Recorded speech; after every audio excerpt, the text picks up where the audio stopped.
জামায়াত ইসলাম একটু ঝেড়ে কাশলে বিষয়টা আরো পরিষ্কার হতো।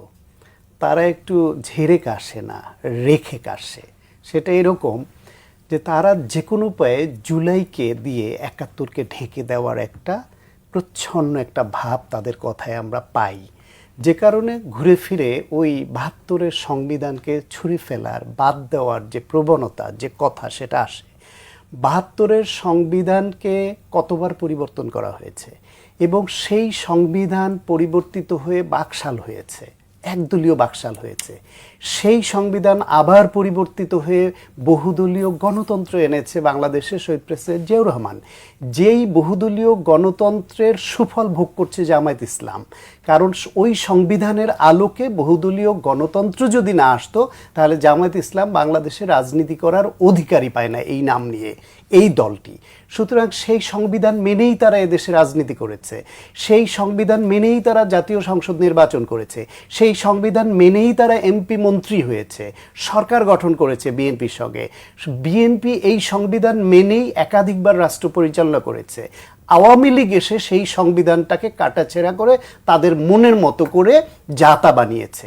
এখন আবার যেহেতু সেই ফ্যাসিবাদের পতন হয়েছে, তারা চলে গেছে, এখন সেই সংবিধানটাকে আবার যেখানে যেখানে শেখ হাসিনা বা ফ্যাসিবাদ গোষ্ঠী এটা তাদের মনের মতো করে গণতন্ত্র হরণের পথ তৈরি করেছে, সেই জায়গাগুলোকে যদি ব্লকেট দেওয়া হয়, পাশাপাশি পরিবর্তিত যে বাংলাদেশের আকাঙ্ক্ষা, সেই আকাঙ্ক্ষা যুক্ত করবার জন্য যেই যেই ধারা সংযোজন বিয়োজন করা দরকার সেটা করা হয়, সেই ফ্রেমওয়ার্কের উপরে গেলে অসুবিধা কোথায়? সেটা তো তৈরি একটা ফ্রেমওয়ার্ক, আপনি যেগুলো অগ্রহণযোগ্য সেটা ফেলে দেন, যেটা যোগ করতে হবে সেটা যোগ করেন।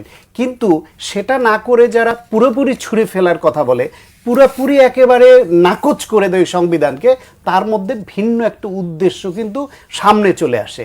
বিএনপি বলছে না যে ওই আওয়ামী লীগের ওই সংবিধান বহাল রাখতে হবে, বা অন্য কোনো দল, একটা দলও বলেনি যে হুবহু ওই সংবিধান বহাল রাখতে হবে।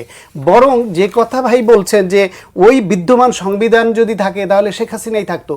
আরে ওই বিদ্যমান সংবিধানে শেখ হাসিনা এত জালিয়াতি করে পরিবর্তন করবার পরেও, জাতীয় সংসদে বিনা ভোটের সংসদ করে তারপরে একতরফাভাবে পরিবর্তন করবার পরেও ওই সংবিধানে কোথায় লেখা ছিল রাতে ভোট হতে পারে? ওই সংবিধানে কোথাও লেখা ছিল যে একতরফা ভোট করে তারা এই 5% ভোটকে 45%, 46% দেখাবে? ওই সংবিধানের কোথাও লেখা ছিল যে জামায়াত বিএনপির নেতাকর্মীদের যেভাবে গুম খুন করেছে সেটা করা যাবে? ওই সংবিধান মোতাবেকও তো শেখ হাসিনা চলেনি যে ওই সংবিধান মানলেই শেখ হাসিনাকে রাখতে হবে। শেখ হাসিনার মতো এত জঘন্য শাসন বাংলাদেশে তো তার বাবা একদলীয় বাকশাল করেছে, জাসদের 30,000 নেতাকর্মীকে মেরেছে, বিরোধী দলকে দাঁড়াতে দেয়নি, তারপরও শেখ হাসিনার মতো এত বড় ফ্যাসিবাদ তার বাবাও ছিল না। সুতরাং ওই সংবিধান মানলেই শেখ হাসিনাকে মেনে নিতে হবে, এইটা আর একটা অন্যরকম একটা অজুহাত দাঁড় করানো। শেখ হাসিনা কি ওই যে কাটাছেঁড়া করে তাদের মনের মতো করে সংবিধান ওইটাও মেনেছে? তাহলে কি এই গুম খুন, হত্যা, হামলা, মামলা এগুলো চলতে পারে? জামায়াত ইসলামের যে নেতাদের ফাঁসি দিয়েছে সেটা তো আইনি ভিত্তি ছিল না। তারপরে মব তৈরি করে শাহবাগে গণজাগরণ মঞ্চ করে আইন পরিবর্তন করে বাধ্য করে তারপর ফাঁসি দিয়েছে। সুতরাং ওই সংবিধানের আলোকে তো জামাতকেও শাস্তি দেয়।